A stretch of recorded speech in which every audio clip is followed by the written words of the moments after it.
এবার চলো তাহলে একটা একটা করে প্রিপোজিশনের ইউজ গুলো আমরা শিখি। প্রথমেই ধরো ইনটা দিয়ে শুরু করছি, সবচেয়ে সোজা যেটা। ইন মানে কি? ইন মানে কোনো কিছু যদি ভেতরে অবস্থান করে, কোনো কিছু যদি কোনো কিছুর ভেতরে অবস্থান করে, তাহলে সেই ক্ষেত্রে আমরা কি বলি? আমরা ইউজ করি ইনটা। ঠিক আছে? ইন মানে কোনো কিছুর ভেতরে আছে এটা বোঝানোর জন্য। যেমন ধরো আমি যদি বলি যে একদম শুরুতেই যে এক্সাম্পলটা দিয়েছিলাম যে বইগুলি ব্যাগের মধ্যে আছে, মধ্যে আছে, তাহলে কি হবে? এটার ইংলিশ যদি লিখতে চাই, the books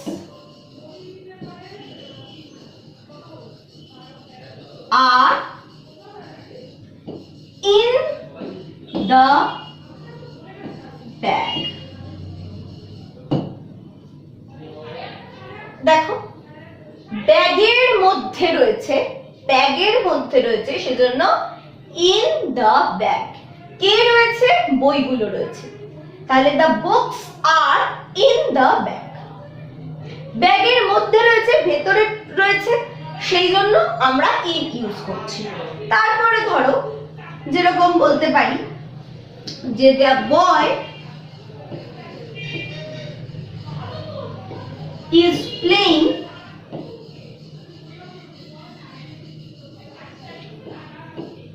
in the field। ঠিক আছে? The boy is playing in the field, মাঠের মধ্যে খেলছে। মাঠের মধ্যে মানে মাঠে খেলছে, তাই না? তাহলে the boy is playing in the field, the books are in the bag। in মানে আমি কি বোঝাচ্ছি? যে আমি যখন কোনো কিছুর মধ্যে, ওভারঅল কোনো কিছুর মধ্যে আমি যখন অবস্থান করছি, তখন আমার কোন প্রিপোজিশনটা ইউজ হচ্ছে? ইন। বুঝতে পারছি? কোনো কিছুর মধ্যে যখন কোনো কিছু রাখা রয়েছে, বা আমি এই যে খেলা করছি, বা আমরা একটা ঘরের মধ্যে রয়েছি, ঠিক আছে, সেইগুলোর ক্ষেত্রে আমরা কোন প্রিপোজিশনটা ইউজ করি? Generally in. এটা তোমরা সবাই জানো। কিন্তু ইনের সাথেই আমাদের আরেকটা যেটা জানতে হবে, ইনের মতনই, ঠিক আছে, কোনো কিছুর ওপরে অবস্থান করে আছে বা এরকম, সেটা বোঝানোর জন্য আমরা আরেকটা কোন প্রিপোজিশন ইউজ করি? অন। ঠিক কি না? ওপরে রয়েছে বোঝানোর জন্য আমরা কোন প্রিপোজিশন ইউজ করি? On.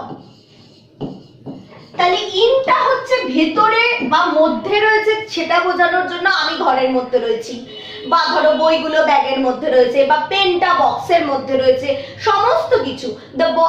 the pen is kept in the box। in the box মানে বক্সের ভেতরে বা মধ্যে ওই পেনগুলো রাখা রয়েছে, সেটা বোঝায়। সেরকমই আরেকটা পজিশন বোঝানোর জন্য, কোনো কিছুর ওপরে রয়েছে বোঝানোর জন্য কোন প্রিপোজিশন ইউজ করি? অন। এক্সাম্পল হিসেবে কি বলতে পারি? ধরো অন দিয়ে ওই এক্সাম্পলটাই ধরো দ্য বুকস আর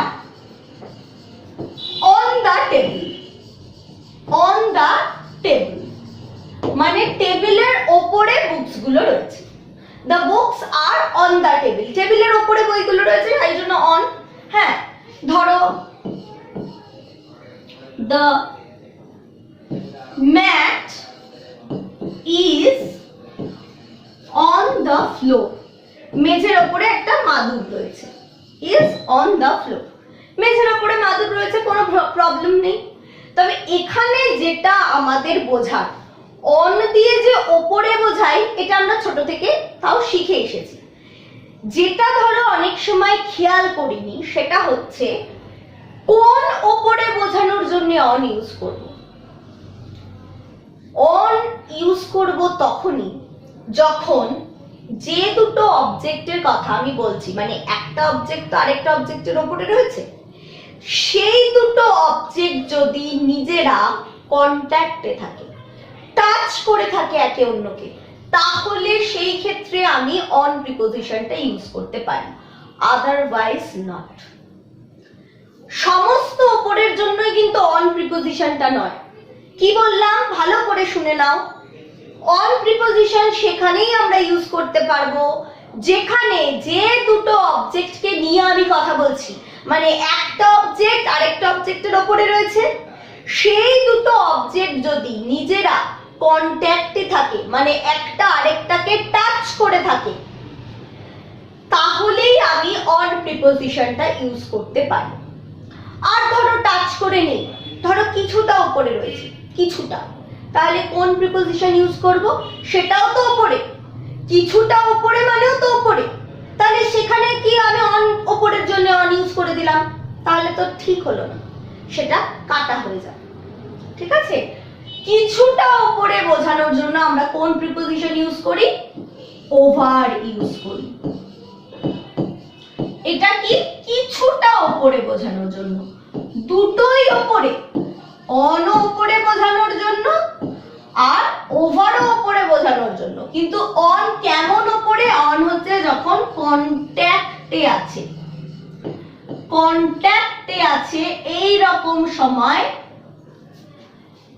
অন আমরা ইউজ করতে পারি। উপরে বোঝানোর জন্য আমরা অন তখনই ইউজ করতে পারি যখন দুটো অবজেক্ট কন্ট্যাক্টে থাকে। টেবিলের উপরে বইটা ভেসে ভেসে বেড়ায়, তাই না? টেবিলে তো একদম কন্ট্যাক্ট, টেবিলের একদম সারফেসের উপরেই তো বইটা রাখা থাকে। ফ্লোরের সারফেসের উপরেই তো বইটা, ম্যাটসটা রাখা থাকবে, তাই না? মাদুর যেটা উপরে তো ভাসবে না, কিছুটা উপরে, তাহলে সেই ক্ষেত্রে অন ইউজ করেছি, ওকে। কিন্তু কিছুটা উপরে বোঝানোর জন্য, ধরো যেরকম সিলিং ফ্যান, টিউব লাইট, আমাদের কি একদম কন্ট্যাক্টে রয়েছে মাথা? তা তো না, আমাদের মাথার কিছুটা উপরে রয়েছে, সেই ক্ষেত্রে আমরা কোন প্রিপোজিশন ইউজ করব? ওভার। যেমন ধরো, তাহলে আমরা এইটা লিখতে পারি যে the fan is over my head, আমার মাথার উপরে ফ্যানটা আছে। এখানে ওভার করেছি, এখানে অন করেছি, দুটোর মানেই উপরে, কিন্তু ডিফারেন্সটা কি সেটা আমি তোমাদেরকে বুঝিয়ে দিলাম। ওভার মানে কিছুটা উপরে, আমি যদি লিখতাম the fan is on my head, সেটা একটা মানে রিডিকিউলাস সেন্টেন্স হয়ে যেত, ঠিক আছে, একটা জোক হয়ে যেত। অন মাই হেড মানে আমি মাথার উপরে ফ্যান নিয়ে ঘুরবো, তা তো হয় না। কন্ট্যাক্টে থাকলে পরে অন, যদি কিছুটা উপরে থাকে মানে কিছুটা মাঝখানে গ্যাপ রয়েছে, সেইটা বোঝানোর জন্য আমাকে ওভার ইউজ করতে হবে। I can not use on there. ডিফারেন্সটা বোঝা যাচ্ছে ওভার আর অনে? এদের সাথেই আরেকটা উপরেও তুমি শিখে রাখো, সেটা কি উপরে বলো তো? সেটা হলো অ্যাবভ। সেটা হলো অ্যাবভ। অ্যাবভ মানে উপরে, কিন্তু কি রকম উপরে? অ্যাবভ মানে অনেকটা উপরে।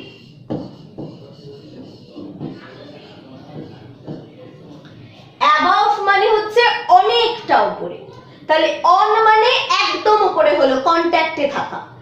ওভার মানে কিছুটা উপরে হলো, যখন কিছুটা গ্যাপ থাকবে মাঝে। আর অ্যাবভ মানে কি? অনেকটা উপরে যখন কথা বলছি তখন। যেরকম ধরো এক্সাম্পল হিসেবে the birds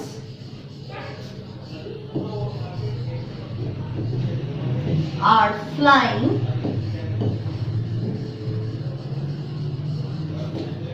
above the sky.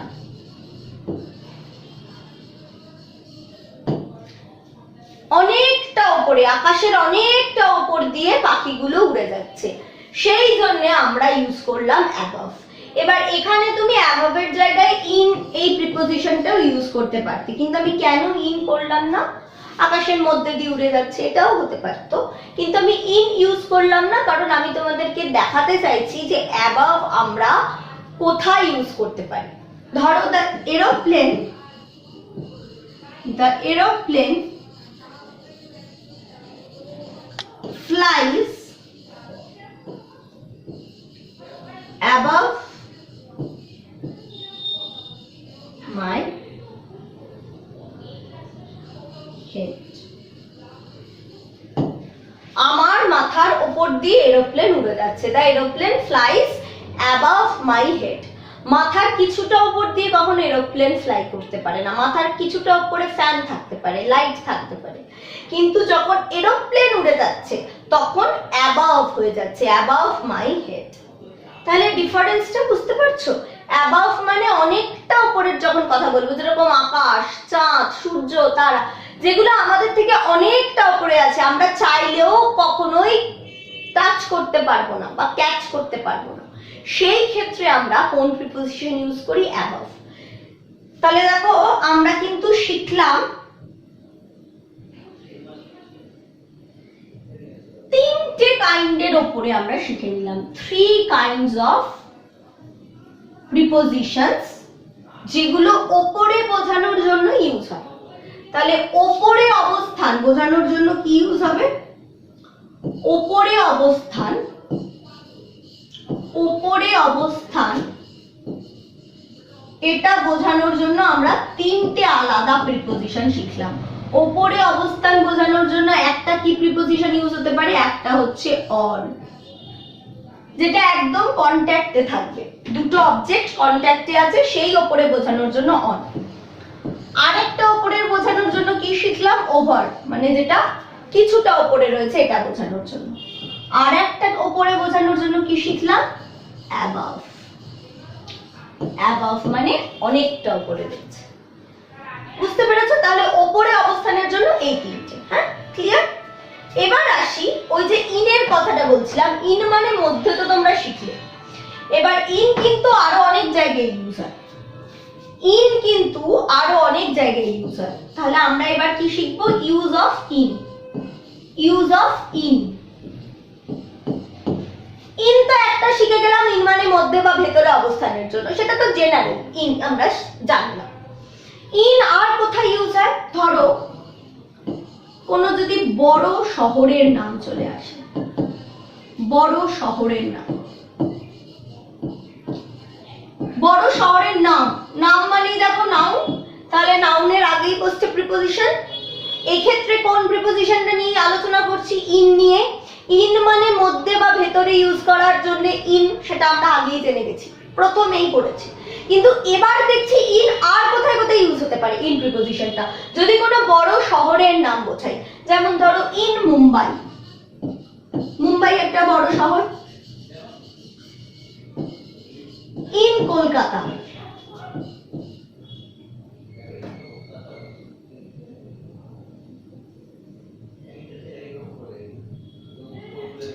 In Kolkata, কারণ কলকাতা আরো একটা বড় শহর। ঠিক আছে? তাহলে যে কোনো বড় শহর এইটা বোঝানোর জন্যই কিন্তু আমরা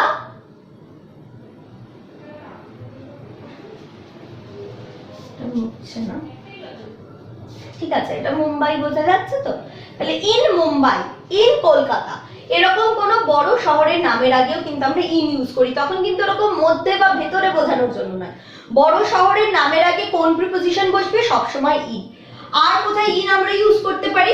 ধরো যদি কোনো পিরিয়ড অফ টাইম বোঝাই, period of time, period of time মানে ধরো কোনো একটা বেলা বোঝাচ্ছি, সকাল বেলা, তখন কি লিখি? In the morning. বলি তো in the morning, I wake up early in the morning, ভীষণ কমন একটা সেন্টেন্স ইংলিশে। I wake up early in the morning, সকালে তাড়াতাড়ি ঘুম থেকে উঠি। তাহলে দেখো ইন দা মর্নিং মানে, মর্নিং মানে তো আর 1 ঘন্টা সময় না বা 5 মিনিট সময়ও নয়, মর্নিং মানে একটা বেলা, একটা পিরিয়ড অফ টাইম, বেশ কিছুটা সময় ধরে চলে মর্নিং, সেইটার আগে আমি ইন বসাচ্ছি। ধরো ইভিনিং, ইভিনিং এর আগেও কিন্তু ইন বসে, ইন দা ইভিনিং, বিকেল বেলা, সন্ধ্যেবেলা যেটা। ঠিক আছে? ইন দা আফটারনুন, বিকেল বেলা, সন্ধ্যেবেলা, এদের সবার আগে কোন প্রিপোজিশন বসে? ইন, কোনো একটা বড় সময় বোঝানোর জন্য। ঠিক আছে? এই ক্ষেত্রেও কিন্তু ইন ইউজ হয়। আচ্ছা, তারপরে ধরো কোনো মাসের নাম, কোনো মাসের নাম, তার আগেও কিন্তু ইন প্রিপোজিশনটা বসে। ইন জানুয়ারি, ইন এপ্রিল, আমরা বলি না যে my exam will start in the month of April, তাহলে কোনো মাসের নামের আগেও কিন্তু কোন প্রিপোজিশনটা বসে? ইন। তাহলে তোমাদের কিন্তু খালি ভেতরে বা মধ্যের জন্য ইন এটা মনে রাখলে হবে না, তার সাথে কিন্তু এই পয়েন্টগুলো মনে রাখতে হবে যে ইন এই সমস্ত ক্ষেত্রেও বসতে পারে। গেল?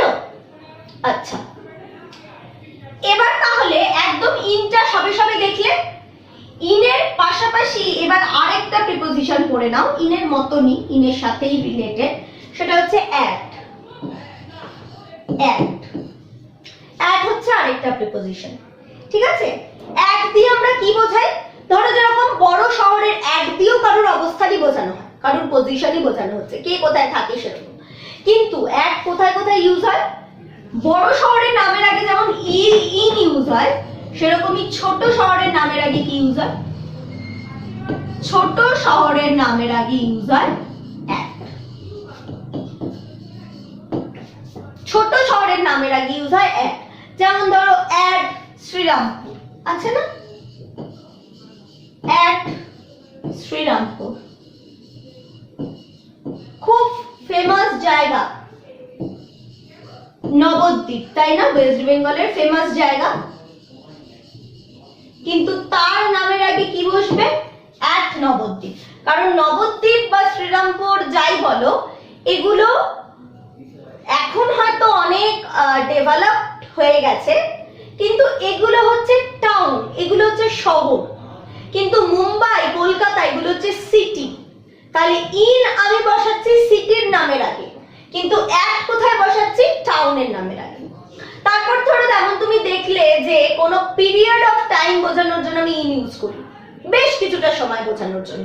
কিন্তু যদি আমি কোনো স্পেসিফিক টাইম বলতে যাই, স্পেসিফিক টাইম, তাহলে তখন আমার ইউজ করতে হবে অ্যাট। যেমন ধরো 8 o'clock, সকাল 8টার সময় 8 o'clock যদি বলি, তাহলে তার আগে আমাকে অ্যাট প্রিপোজিশনটা বসাতে হবে। অ্যাট 8 o'clock, অ্যাট 12 PM, হয় না এরকম? আমরা বলি না যে I will meet you in the office at 12 PM, এরকম ভাবে আমরা বলে থাকি। তাহলে সেই ক্ষেত্রে আমরা কিন্তু ইন কথাটা ইউজ করতে পারবো না। যদিও আমরা পড়লাম যে ইন কথাটাও টাইমের সাথে ইউজ হয়, কিন্তু সেটা কিরকম টাইমের সাথে? পিরিয়ড অফ টাইমের সাথে, বেশ কিছুটা সময় যখন একসাথে কথা বলছি তখন হচ্ছে ইন। কিন্তু যদি কোনো স্পেসিফিক সময় আমি মেনশন করতে চাই, তার আগে কখনোই ইন বসে না, তার আগে কি বসে? অ্যাট বসে, ঠিক আছে? আর কি, ধরো আমি দেখলাম কোনো মাসের নামের আগে বসে ইন প্রিপোজিশনটা, কিন্তু অ্যাট কিসের আগে বসে? কোনো বারের নামের আগে, বারের নাম বা দিনের নাম, বারের বা দিনের নাম। যেমন ধরো, ও সরি, তো অন, এটা না, সরি এটা অনে যাবে, আমি এখানে বলে ফেলেছি, সরি। এই ক্ষেত্রে একটা দেখে নেবে, অন, অনে হচ্ছে ওইটা যে কোনো বারের বা কোনো দিনের নামে, যে অন সানডেজ, অন স্যাটারডেজ, সেটা অনে যাবে, ঠিক আছে? অ্যাটে এই দুটো। আচ্ছা,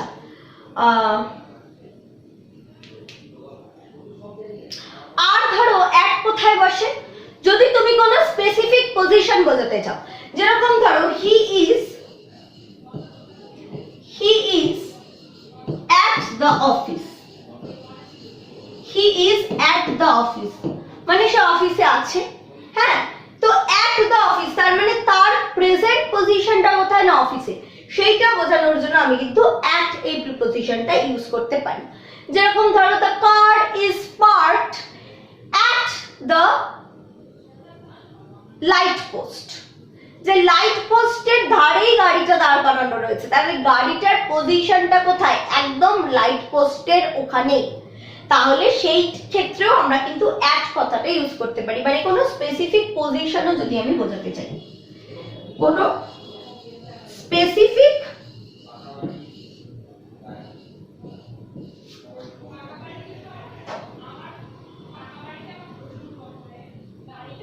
ঠিক আছে,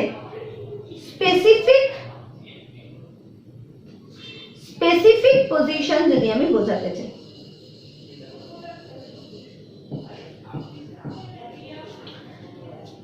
স্পেসিফিক পজিশন যদি বোঝাতে চাই তখনও অ্যাট বসাতে হবে, স্পেসিফিক টাইম বোঝাতে চাইলে তখনও অ্যাট বসাতে হবে, কোনো ছোট শহরের নামের আগেও আমাকে অ্যাট এই প্রিপোজিশনটাই বসাতে হবে।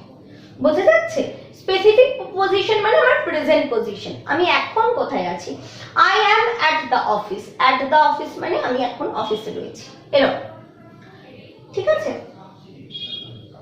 আচ্ছা, এবার তাহলে নেক্সট মুভ করা যাক। নেক্সট তোমরা অন, অ্যাবভ এটা তো শিখেছো।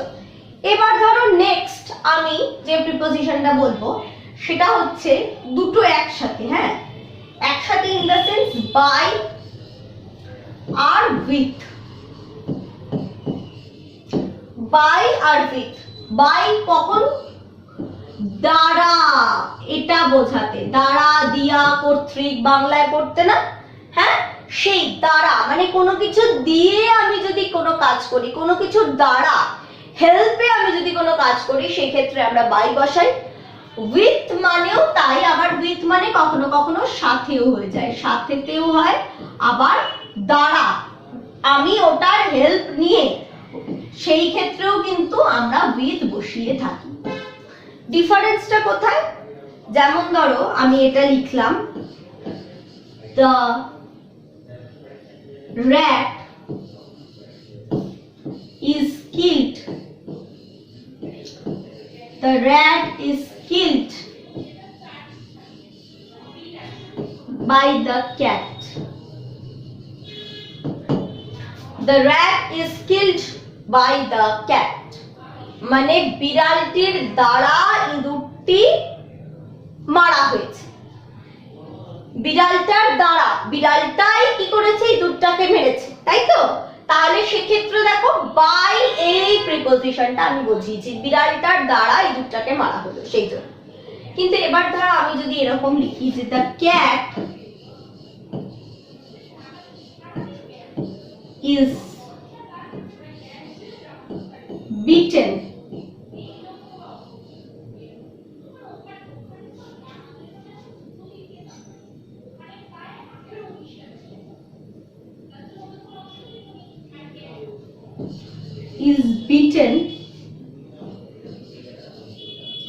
with a stick, with a stick, ঠিক আছে? with a stick, তাহলে এই ক্ষেত্রে দেখো লাঠি দিয়ে বিড়ালটাকে মারা হচ্ছে। the cat is beaten with a stick। এইখানে একটা জিনিস খেয়াল করো, যখন আমি is killed by the cat করছি, cat একটা কি লিভিং অবজেক্ট, অ্যানিমাল, সেই ক্ষেত্রে তার আগে আমি বাইটা বসাচ্ছি। কিন্তু যদি একটা কোনো নন লিভিং অবজেক্টের কথা আমি বলি, যেমন স্টিক, সেই ক্ষেত্রে আমি কিন্তু আর বাই ইউজ করতে পারবো না, সেক্ষেত্রে আমাকে কি ইউজ করতে হবে? With. The cat is beaten with a stick. Stick হচ্ছে লাঠি, একটা নন লিভিং অবজেক্ট, সেজন্য আমি the cat is beaten by a stick করলে ভুল। বাই আমি সেখানেই করতে পারবো যেখানে কোনো লিভিং অবজেক্ট রিলেটেড। লিভিং অবজেক্টের আগে এরকম দ্বারা দিয়া কর্তৃক এটা বোঝানোর জন্য বাই এই প্রিপোজিশনটা বসে। কিন্তু যদি কোনো নন লিভিং অবজেক্ট চলে আসে তাহলে সেই ক্ষেত্রে দ্বারা দিয়া কর্তৃক বা এটার সাথে এটা বোঝানোর জন্য উইথ এই প্রিপোজিশনটা চলে আসে। বোঝা যাচ্ছে বাই আর উইথ এর তাহলে ডিফারেন্স? দুটোই কিন্তু দ্বারা বা সাথে এইটা বোঝানোর জন্য, কিন্তু লিভিং অবজেক্ট থাকলে বাই, নন লিভিং থাকলে উইথ। এটুকু বুঝতে পারছো? তাহলে আজকে আমাদের প্রিপোজিশনের ক্লাস এই অবধি থাকলো। তোমরা এইটুকু বাড়িতে রেডি করো, দেখো, পড়ো, ঠিক আছে? আমরা আবার নেক্সট ক্লাসে নেক্সট পার্ট নিয়ে আসবো তোমাদের কাছে।